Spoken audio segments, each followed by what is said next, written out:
নিজের হাতে গড়া খামারটি কিভাবে নিমিষেই শেষ হয়ে গেল সেটা আপনাদের কাছে দেখানোর চেষ্টা করব। আর এটা দেখানোর উদ্দেশ্য একটাই, সেটা হচ্ছে আপনারা যাতে সতর্ক হতে পারেন। যে দেশি মুরগির খামারটা আছে এটা একেবারে শেষ হওয়ার পথে, মানে শেষ হওয়ার পথে বলতে 2-1টা মুরগি আর জীবিত আছে এখন, আর বাকি যে 1-150 মুরগি ছিল, মানে আমাদের দেশি মুরগিগুলো ছিল, এগুলো আর এখন আর নেই। আসসালামু আলাইকুম। পরন্ত বিকেলে নতুন একটা ভিডিওতে আপনাদেরকে স্বাগতম। আশা করি সবাই অনেক ভালো আছেন। আলহামদুলিল্লাহ, আল্লাহর রহমতে আপনাদের দোয়ায় আমি অনেক ভালো আছি। তো ভিডিও শুরুতে এবং থাম্বনেলে আপনারা যে বিষয়টা দেখছেন, বিসমিল্লাহ এগ্রো ইউটিউব চ্যানেলের স্বত্বাধিকারী আমাদের প্রাণপ্রিয় সাইফ ভাই। আপনারা যারা আমার মতো ফার্মিং করেন বা ফার্মিং ভিডিও দেখতে পছন্দ করেন, আশা করি যে এমন কেউ নাই সাইফ ভাইকে চিনে না। তো যাই হোক, রিসেন্টলি উনি ওনাদের চ্যানেলের মধ্যে 2-3টা ভিডিও আপলোড করছে।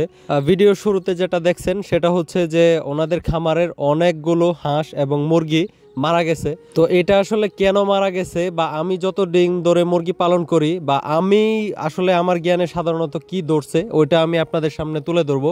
জানি না আমার এই ভিডিওটা সাইফ ভাইয়ের চোখে পড়ে কিনা। তো ওনার প্রত্যেকটা ভিডিও আমি প্রতিদিনই দেখি, যে আপলোড করে ওই সময় মূলত দেখি। অনেক কিছু শেখা যায় ওনার কাছ থেকে, নতুন করে অনুপ্রেরণা জাগে।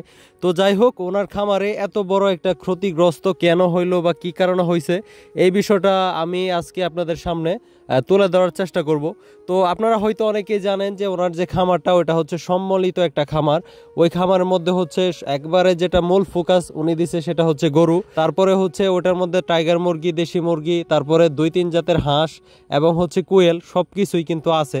তো এটার মধ্যে সবচাইতে বড় একটা ভুল হচ্ছে হাঁস এবং মুরগি হচ্ছে একই সাথে পালন করা, একই চারণভূমিতে চড়ানো। এটা হচ্ছে ওনার জন্য সবচাইতে বড় একটা ভুল। কারণ আমিও একটা সময় হচ্ছে হাঁস পালন করতাম। আপনারা যারা আমার ভিডিওতে শুরুতে দেখছেন হয়তো ওনারা জানবেন বিষয়টা। আস্তে আস্তে আমি মূলত হচ্ছে হাঁস পালনটা বাদ দিছি। তো হাঁস মূলত হচ্ছে সবচাইতে জীবাণু বহনকারী, ভাইরাস বহনকারী একটা প্রাণী। হাঁসের মধ্যে হচ্ছে যে মানে ভাইরাসগুলো থাকে, ওইগুলো সহজে মুরগিগুলো কিন্তু নিতে পারে না। তো এটার জন্য মূলত হচ্ছে মুরগিতে প্রথম আক্রান্ত করছে। তো আপনারা হয়তো জানেন যে ব্লাড ফ্লু নামে একটা ভাইরাস আছে। এটার যদি সংক্ষেপ বলি তাহলে হচ্ছে H5H9। তো এটা হচ্ছে মুরগির জন্য সবচাইতে মানে সর্বোচ্চ লেভেলের একটা ভাইরাস। এই ভাইরাসে যদি মুরগিকে কোনোভাবে আক্রমণ করে, তাহলে আমার মতে এরকম কোনো, বা আমার জানা মতে এরকম কোনো মেডিসিন নাই যে ওই মুরগিটাকে পুনরায় আবার সুস্থ করবে। তো যাই হোক, ওই মূলত হচ্ছে 2টা ভাইরাসেই মূলত হাঁসে হচ্ছে বহন করে। উনি হয়তো যারা ভিডিওটা দেখছেন খুব সুন্দরভাবে বলে দিছে, ওনার এখানে হচ্ছে হাঁস মুরগি ছেড়ে পালন করতো। আর আরেকটা হচ্ছে অনেক ভিজিটররা বা অনেক মূলত হচ্ছে ওনার সাবস্ক্রাইবাররা, ওনার ফলোয়াররা ওনার খামারটা এসে ভিজিট করতো। তো আসলে বিভিন্ন জায়গা থেকে, বিভিন্ন খামার থেকে হচ্ছে জীবাণু নিয়ে অনেক সময় মানুষজন কিন্তু চলে আসে, জীবাণুগুলো যেহেতু দেখা যায় না, তো ওটার সংক্রমণের জন্য হইতে পারে। তো আমার কোনো ভিডিওতে আপনারা হয়তো দেখেন নাই যে আমার খামার আমি ভিজিট করতে দিছি। আসলে অনেকেই ফোন দিয়ে আসতে চাইছে, কিন্তু ওনাদেরকে বুঝায় বলছি আসলে খামার ভিজিট করার জন্য না করার পরে অনেকে অনেক কথা বলছে যে ভাই শিখতে চাই, শিখাইলেন না, দেখাইলেন না। তো এটা হচ্ছে মূলত খামার আসলে আইসা দেখা এবং শিখার মতো খামারের মধ্যে তেমন কিছুই নাই। তো সর্বোচ্চভাবে আপনারা যদি কোনো খামার ভিজিট করতে চান, তাহলে যদিও আসলে কেউ ভিজিট করতে দেয়, সেটা হচ্ছে খামারটা অনেক রিস্কের মধ্যে থাকে বিশেষ করে। আর আরেকটা বিষয় হচ্ছে, যদি আসলে কেউ আইসাই পরে দূর থেকে পরবর্তীতে মানবতার খাতিরে হলেও খামার ভিজিট করতে দেওয়া লাগে, তো এটা আসলে একজন খামারের জন্য সবচাইতে রিস্কের একটা বিষয়। আর আরেকটা বিষয় উনি যেটা করছে সেটা হচ্ছে ওনার যে চারণভূমি, যেটার মধ্যে অনেকেই আসছে এবং হচ্ছে দেখছে রান্না বান্না, তারপরে সব কাজে হচ্ছে ওনার যে একটা আছে চারণভূমি, মানে এরিয়া আওতার ভিতরে পুকুর ঘাট সহ আপনারা হয়তো দেখছেন।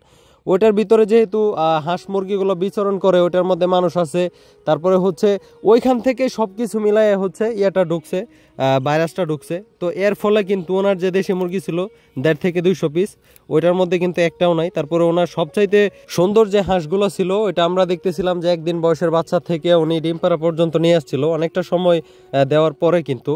তো এটা হচ্ছে বেজিং হাঁস। ওই হাঁসগুলো কিন্তু উনি পুকুরের মধ্যে ছেড়ে পালন করতো।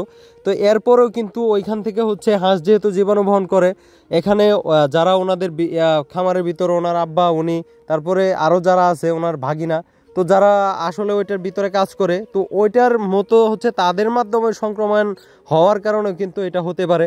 তো আমার জানা মতে বা আমি যতটুকু বুঝি সাহিব ভাই যেটা সবচাইতে বড় একটা ভুল করছে সেটা হচ্ছে হাঁস এবং মুরগি একসাথে পালন করে। তো এটা মূলত সম্মানিত খামার যারাই করতে গেছে বাংলাদেশের ইতিহাসের মধ্যে এমন কোনো কেউ খামারি পাওয়া যাবে না যে হাঁস মুরগি একসাথে পালন করে সফল হইতে পারছে।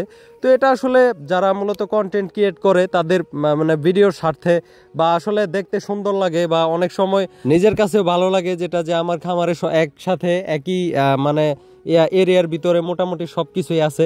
তো এটা আসলে আমি যতটুকু বুঝি এটা এক পর্যায়ে মানে বোকামির কাজ। তো যারা মূলত হচ্ছে সম্মিলিত খামার করতে চাচ্ছেন তারা মূলত একটা এরিয়া থেকে আরেকটা এরিয়ার মিনিমাম দূরত্ব রাখবেন 100 হাতের মতো।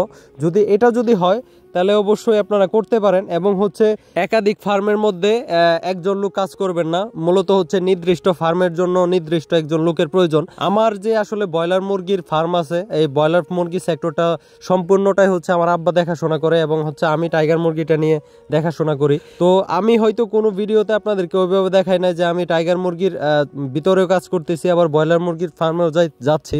আরেকটা বিষয় না বললেই নয়, সেটা হচ্ছে বদনজর। অবশ্যই মানতে হবে বদনজর বলতেও কিছু আছে, এটাও আপনাকে মেনে চলতে হবে।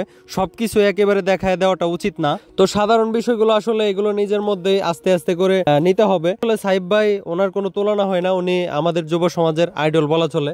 ওনাকে দেখে অনেক নতুন তরুণ উদ্যোক্তা জন্ম নিতেছে বাংলাদেশের মধ্যে, আরো নতুন উদ্যোক্তা জন্ম নিবে।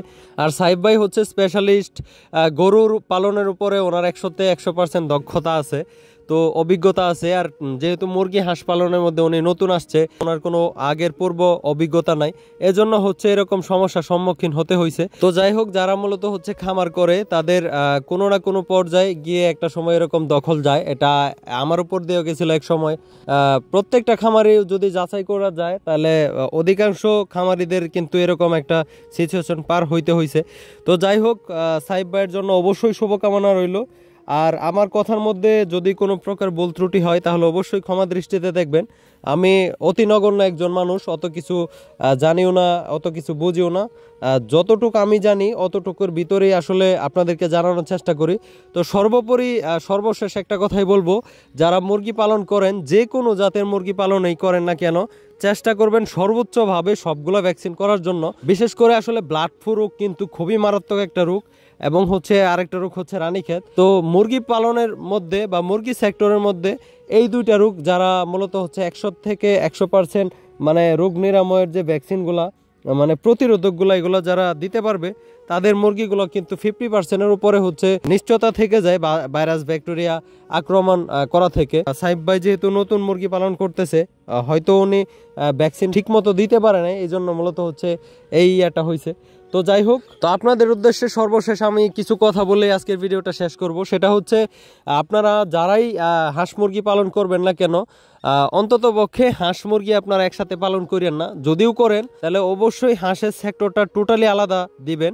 আর হাঁস মুরগি একসাথে পালন করলে সবচাইতে বড় একটা রিস্ক হচ্ছে একেবারে এনি টাইম যে কোনো মুহূর্তে হতে পারে। হাঁস মূলত হচ্ছে মুরগির জন্য সবচাইতে দুশ্মন যে ভাইরাসগুলো, যেরকম হচ্ছে H5 H9, তো এই দুইটাই কিন্তু হাঁসে বহন করে। এটা কিন্তু মুরগির জন্য দুশ্মন বলা যায়। এই দুইটারও ভাইরাসে যদি আক্রমণ করে কোনো সময় মুরগিকে বাঁচাইতে পারবেন না। তো আর হাঁসের জন্য সবচাইতে খারাপ একটা ভাইরাস হচ্ছে ফাউল কলেরা। ওটা যদি হাঁসে আক্রমণ করে তাহলে গার বাঁকা হয়ে যাবে, হাঁসে খাবার খাইতে পারবে না। তো নিমিষের মধ্যে হাঁস মুরগির খামার কিন্তু এভাবে শেষ হয়ে যাবে। যদি গ্রামের মধ্যে শখের বসে পালন করেন তাহলে হাঁস মুরগি রাতের বেলা অন্তত পক্ষে একসাথে রাখবেন না। তো এটা হচ্ছে আমার ছোট্ট একটা পরামর্শ।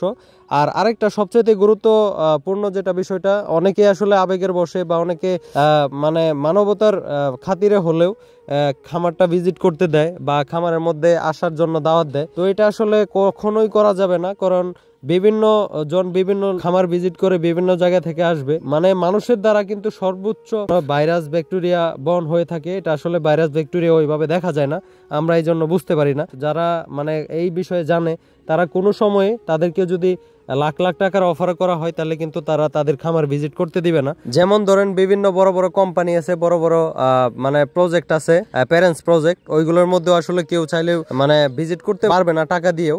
তো যাই হোক, এই ছিল আজকের ভিডিওটা। তো যদি কোনো প্রকার ভুল ত্রুটি হয়ে থাকে তাহলে অবশ্যই ক্ষমা দৃষ্টিতে দেখবেন।